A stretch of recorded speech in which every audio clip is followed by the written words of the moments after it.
Welcome and thanks for joining us. My guest today is Cameron Sherry, Vice President and General Manager for Intel Corporation Public Sector Worldwide. Cameron, thanks for joining me. Thank you so much, Dory. It's such a pleasure to share some airtime with you today. Great to be speaking with you as well. So much to talk about when it comes to Zero Trust, but let's break it down in a digestible chunk here. What are some of the key topics around Zero Trust that really excite you the most? Yeah, it's a great opening salvo, Jory, because as you know, and I think most people expect when we start opening a conversation around Zero Trust and cybersecurity, it tends to make mission users gloss over because we start talking a lot in technical geek speak. I think what excites me the most about Zero Trust is it's really, first of all, the most transformative strategy and thinking shift that we've had in cyber in the last several decades. What I get excited about is it starts to bring several critical areas of the mission, I think, really in focus.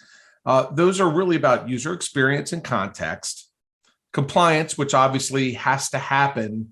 And it also brings in the operational perspective from a mission orientation. So it takes that operational environment into consideration. When you think of the framework that's emerging, it's centered a lot more on the bigger picture, more about interconnection points in the enterprise. And really the governance is built in. So from a user experience, it's allowing us to do things in more real time rather than a point in time and then move forward. And it's also enhanced by technology. So it's not really a silver bullet. It's more about the way we think, the way we operate. And it's really not about the technology, although the technology helps us automate and enhance how we execute on it. But I am excited. It's time we had this critical thinking updated, and it's been 15 to 20 years, long overdue, Jory. All right. Well, I think that's really key that this is a different way of thinking, not just something you can buy off the shelf and then you're Zero Trust compliant somehow. That's right. To pull on that, while we're in the business of busting myths here, what are some other Zero Trust misconceptions or things that you want to correct the record for Zero Trust? Because there's a lot of talk about Zero Trust and not all of it's accurate. Yeah, it's interesting, Jory. These become myths and legends rather quickly, don't they, in our business? Here's what I would offer you with Zero Trust, and you astutely zeroed in on the first and primary one. There's no silver bullet, right? There's no single technology that you can acquire to get you there. This shift in thinking requires us to create more of a teaming spirit around cyber. It's everyone's responsibility. It's IT's responsibility, it's leadership's responsibility, and it's the end user responsibility. What I like about what NIST is doing and the contributions of these brilliant people that are building the framework is it's orienting all of us around the outcome. And I think that's the real key thing is it's about, are we operating safely? Are we operating securely? And are we cognizant of our operating environment?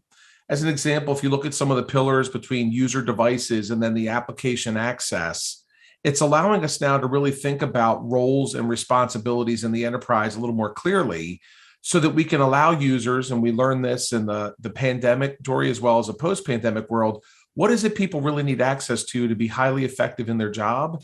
And let's remove the rest of the noise from the wire so that it removes the risk, right? For the longest time, when we would give users access to the enterprise and to data, it was kind of an all or nothing thing for the longest time. Now we're able to shape the user profile a little bit more based on what their mission use or their mission operation is. So there's a lot of great things that are happening from it. There are complexities that arise from it, as you would well imagine. But thankfully, the modernization of software and tools today is helping streamline that a bit. We're not there yet, but we're on a great path and the trajectory is correct.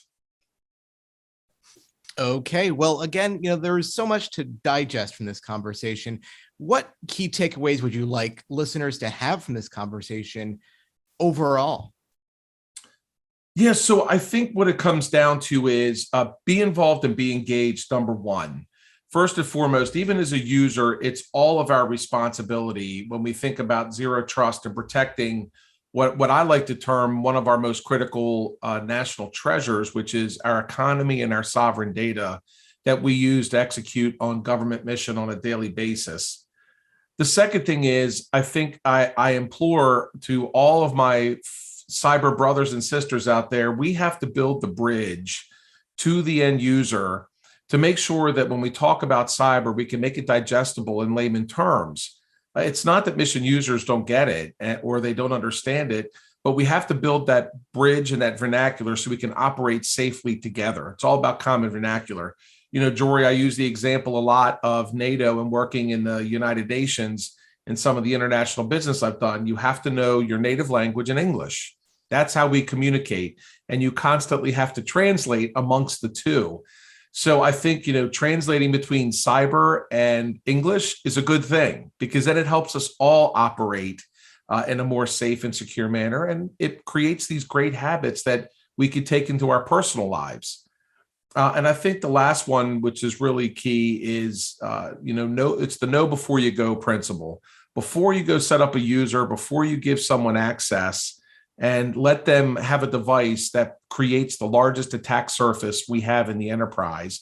Make sure you know their role, you know the data, the applications, and the things they need to be highly effective. Plan for the unpredictability of network and connectivity, but assure that the endpoint and the user are safe and they have what they need in the field. I'm really struck by this point that when it comes to getting zero trust done, it does take a village. This is a whole of enterprise thing to get off the ground here. Would it be helpful to maybe outline some of the key pillars around a successful zero trust strategy? Sure. Governance has always been the primary pillar we all have, because if you look at the processes that we use today for user provisioning, for provisioning of technology in the enterprise, governance plays a key role because it's either cumbersome or it's enabling. So I think, you really wanted to shift to the enabling piece. What I mean by that is leverage tech and automation to its fullest potential, because what that allows you to do is enable governance in real time. And things like Carbon Black is an example. It's a great technology, but in and of itself, it doesn't give you a comprehensive zero trust approach. But what it does do is at the endpoint level, it gives you the assurance that your policies and the things that users have to follow can be enforced technologically so that you can scale the human being. I think secondarily, it is about streamlining the simplicity of giving users access to data, because that really is what they need to prosecute on mission and what they're doing, whether it's a civilian government, Department of Defense, state, local government, whatever the case is, it's got to be data-driven decisions. I would also offer that data-driven decision, really the finer point behind that is manage the enterprise using better data and that single pane of glass.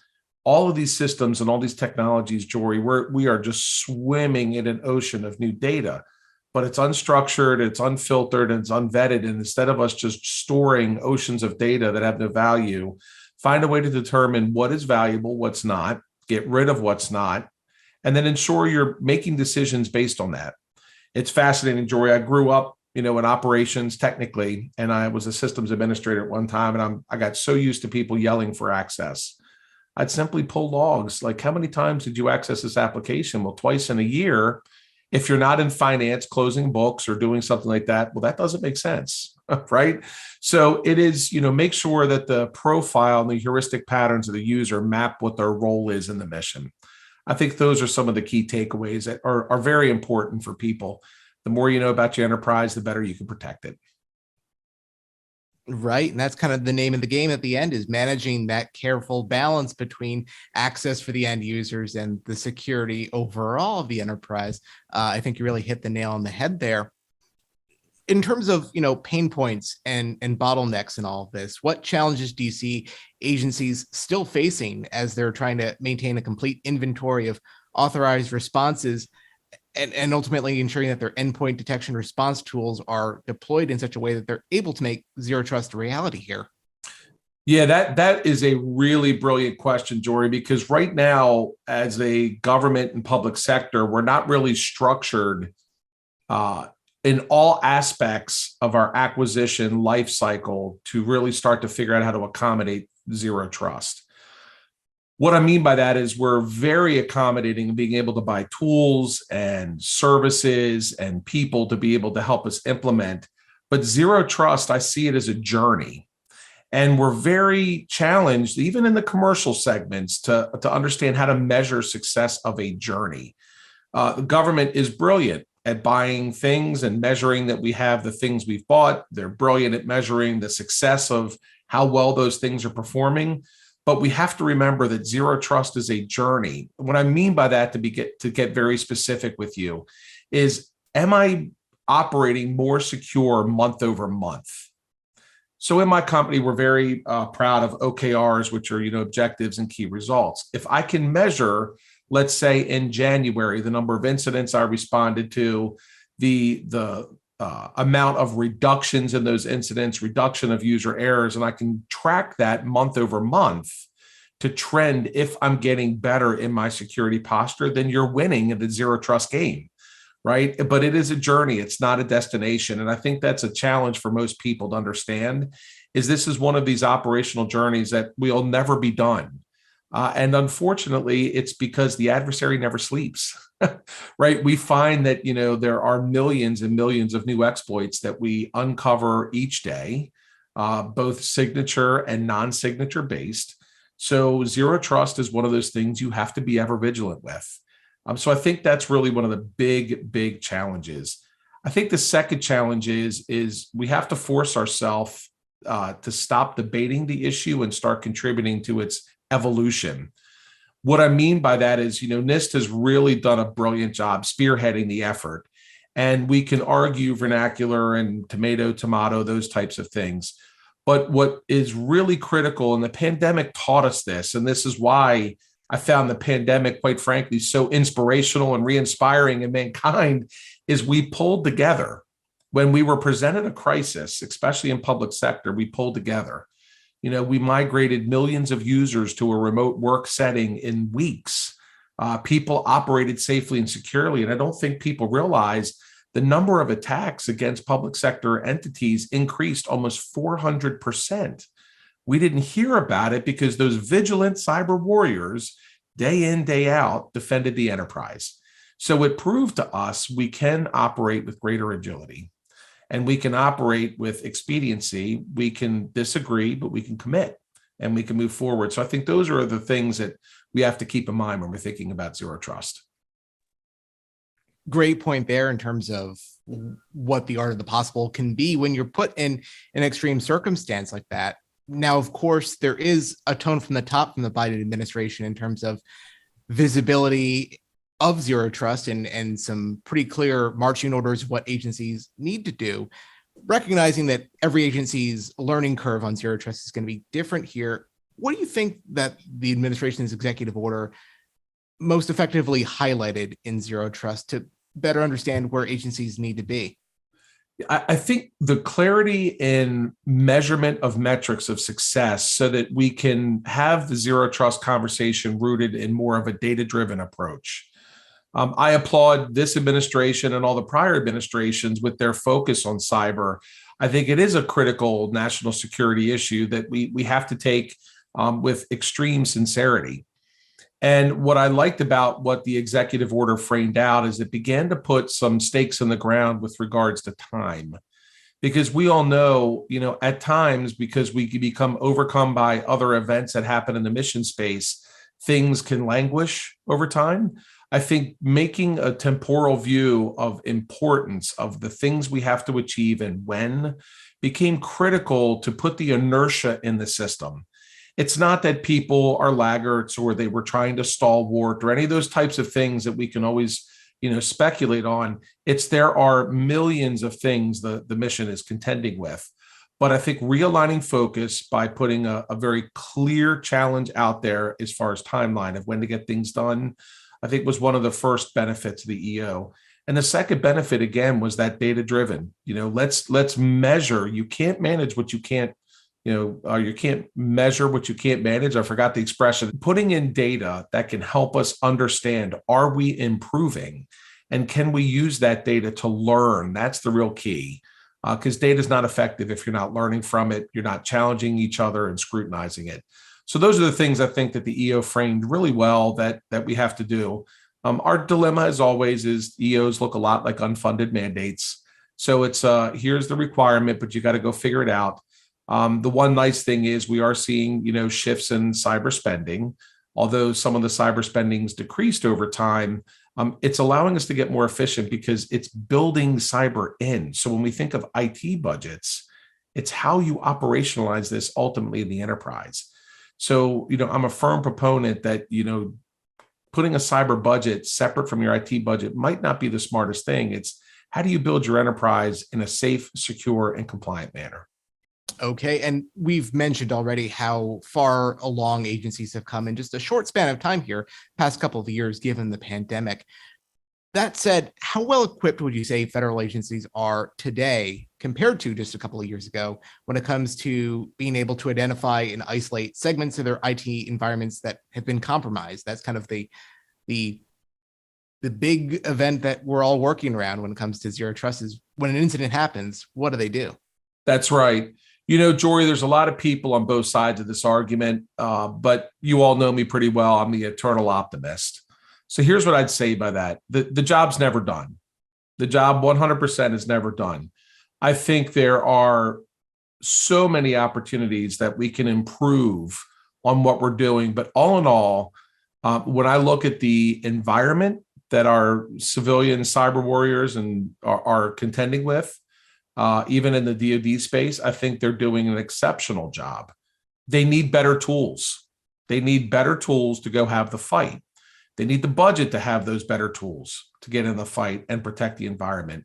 But when you look, again, I look at the data and the metrics from the pandemic, the amount of attacks that increased over the pandemic because of the remote work and the brilliant job that those cybermen and women did defending the nation's most critical infrastructure, I think is a testament to that. When you pose us as Americans with a challenge, we rise.